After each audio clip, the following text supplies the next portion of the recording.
नमस्कार नेटवर्कमा फेरि पनि स्वागत छ। आज चाहिँ हामी इन्डिभिजुअल सेयरमा NRN UPCL र BPCL को एनालिसिस गर्नेछौँ। पहिला चाहिँ हामी नेप्सेबाटै सुरु गरौँ। आज 1% बढेर 2657 मा क्लोज हुन पुगेको रहेछ नेप्से।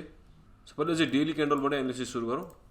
आज पनि एउटा बोल्ड ग्रीन क्यान्डल बनाउन सफल भएको रहेछ। एउटा बुलिश इन्गल्फिङ प्याटर्न जस्तो नि देख्न पुगिरहेको छ। बुलिश इन्गल्फिङ जेनरली तपाईको एउटा ट्रेन्डको रिभर्सलको एन्डतिर चाहिँ हामी बुलिश इन्गल्फिङ प्याटर्न चाहिँ देख्ने गर्छौँ। सो एउटा चाहिँ राम्रो साइन चाहिँ यहाँ देख्न पाएको छौँ। भोल्युमको कुरा गर्छ भने खासै एक्सप्लोसिभ भोल्युम भन्ने आइसकेको छैन। 8.6989 बिलियन चाहिँ भोल्युम आएको रहेछ। हिजोको भिडियो हेर्नु भने 15 मिनटमा गएर चाहिँ हल्का फुल्का आरएसआई डाइभर्जेन्स चाहिँ हामी देखिरहेको छौँ।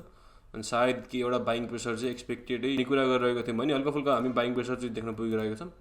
सो अझै पनि अप ट्रेन्ड गइसक्यो भनेर चाहिँ भन्न मिल्दैन हैन। लोअर लो नै बनाइरहेको छ। प्रिभियस तपाईको हाईलाई ब्रेक गर्न सकिरहेको छैन। अहिले अन्तिमको क्यान्डलले चाहिँ एउटा हल्का फुल्का सुटिङ स्टार प्याटर्न जस्तो चाहिँ बनाउनु पुगेको छ। तर त्यस्तो सिग्निफिकेन्ट क्यान्डल भन्ने चाहिँ बनेको छैन।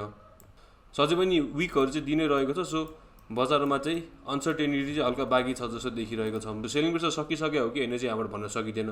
हामी अहिलेमा कुरा गर्छ भने खासै आरएसआई डाइभर्जेन्स चाहिँ दिएको चाहिँ थिएन।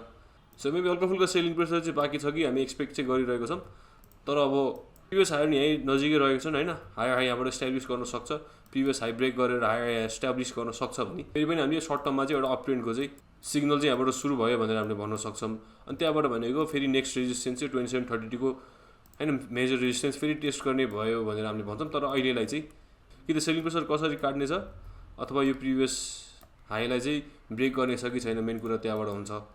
सो लोलाई चाहिँ हामीले यहीँबाट अब एस्टाब्लिस गर्न सक्छौँ भने हामीलाई चाहिँ सलिड चाहिँ सिग्नलहरू चाहिँ फर्म भइरहेको छन् भनेर भन्छौँ हैन। हायर लो यहाँ फर्म हुँदै गयो भने एउटा असेन्डिङ वेज प्याटर्न चाहिँ यहाँबाट फर्म हुँदै गइरहेछ भनेर हामीले भन्न सक्छौँ। अनि माथिको रेजिस्टेन्समा जति प्रेसर दिन सक्छ त्यति चाहिँ तपाईँको हैन ब्रेकआउट हुने चान्स चाहिँ बढ्दै जानेछ। सायद मेबी हामी फाइनली चाहिँ एउटा एक्सप्लोसिभ मुभ चाहिँ देख्नेछौँ। तर धेरै अगाडिको चाहिँ अहिले नसोचौँ। अझै पनि सेलिङ प्रेसर चाहिँ एक्सपेक्ट गर्नुपर्ने हुन्छ। सो 2616 को रेन्जमा गएर फेरि पनि हामी यहाँ उठाउन सक्छ भने हैन फेरि पनि केही बुलिश इन्गल्फिङ अथवा डबल बटम जस्तो केही स्ट्रक्चर चाहिँ हाम्रो यो आवरलीमा देखिन्छ भने त्यो चाहिँ राम्रो साइन भइहाल्यो। सो इन्डिभिजुअल सेयरहरुतिर जाउँ। NRN UPCL र BPCL।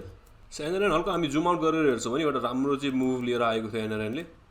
अराउन्ड 60% जति चाहिँ 43 डेजमा चाहिँ NRN बढ्न पुगेको थियो। एक्सप्लोसिभ ग्रोथ चाहिँ दिन सकिरहेको थियो। त्यसपछि भने 0.7% जतिको करेक्सन, त्यसपछि एउटा कन्सोलिडेसन प्याटर्न जस्तो चाहिँ यहाँ फर्म भइरहेको थियो। अराउन्ड 34 डेज जति चाहिँ साइडवेजतिर चल्न पुगेको रहेछ। अनि रिसेन्टली चाहिँ एउटा प्रिभियस रेजिस्टेन्सलाई पनि हैन एकदमै रेस्पेक्ट गरेर चाहिँ त्यहीँबाट चाहिँ सपोर्टहरू लिएर चाहिँ गइरहेको जस्तो देखिरहेको थियौँ। अनि त्यसपछि हामी एउटा स्ल्यान्टेड रेजिस्टेन्स जस्तो चाहिँ ट्रेन्ड लाइन फर्म भएको थियो। रेजिस्टेन्सको ब्रेक भने यहाँ भएको छ। सायद केही हैन बाइङ प्रेसर हामी यहाँ देखिरहेको छौँ। बाइङ सिग्नल पनि कसैले चाहिँ लिनुहुन्छ होला यो ट्रेन्ड लाइनको ब्रेकमा।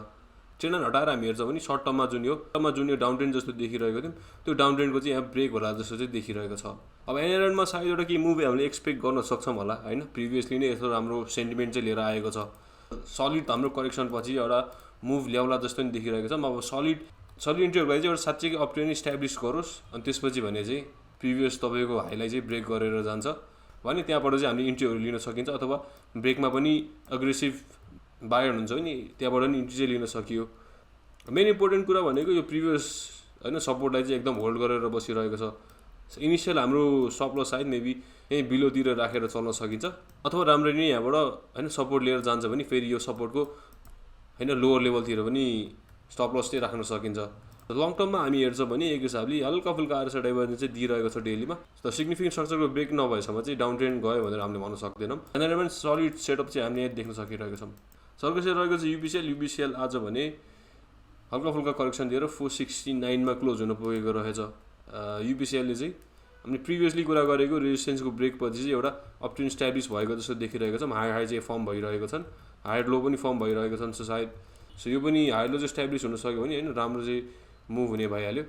प्रिभियस रेजिस्टेन्समा आएर चाहिँ हल्का फुल्का सपोर्ट चाहिँ लिन पुगेको रहेछ भने बाइङ सिग्नल चाहिँ दिइसकेको छैन। एउटा बुलिश इन्गल्फिङ प्याटर्न चाहिँ बनाउन सक्छ भने त्यसलाई चाहिँ एउटा बाइङ सिग्नल लिएर चाहिँ चल्न सकिन्छ।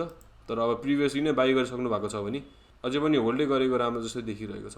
सो पहिलाको रेजिस्टेन्सहरुमा चाहिँ अहिले गएर हल्का फुल्का सेल आएको जस्तो नि देखिरहेको छ। यसलाई राम्ररी ब्रेक गर्न सक्छ भने यहाँबाट चाहिँ राम्रो प्रफिट मार्जिन चाहिँ बाँकी छ जस्तो देखिरहेको छ। 90-20% पछि नै अब चाहिँ हैन साच्चीकीको रेजिस्टेन्स चाहिँ बाँकी हुने जस्तो देखेको छौँ। अर्को सेयर रहेको छ BPCL। सो BPCL भने आज सर्किट हानेको रहेछ 9.83% 701 मा क्लोज भएको छ मेबी सिग्नल लिन्छ हो नि यो बुलिश इन्गल्फिङ प्याटर्न जस्तै एउटा मेबी तपाईले बाइ गर्न सक्नु भएको थियो सो सर्किटै हानेको छ सो सेन्टिमेन्ट राम्रो हुने भइहाल्यो सो हायर लेभल रेजिस्टेन्समा चाहिँ बसिरहेको छ अलि 701 मा तर जुन लेभलको मोमेन्टम आएको छ यसले चाहिँ साइड होल्ड गर्नेवाला छैन 773 को अर्को 10% पछि चाहिँ एउटा रेजिस्टेन्सले चाहिँ हल्का फुल्का अप्ठ्यारो गर्न लागि त्यसपछि भने फर्दर चाहिँ तपाईको अरु रेजिस्टेन्सहरु नि हुने भइहाल्यो पहिले नै बाइ गर्नु भएको छ भने हल्का फुल्का चाहिँ पहिले नै बाइ गर्नु भयो भने हल्का फुल्का चाहिँ अब हैन प्रॉफिट बुकिङ तिर पनि सोच चाहिँ पारिहाल्नु होला आजको लागि यति नै थ्यांक यू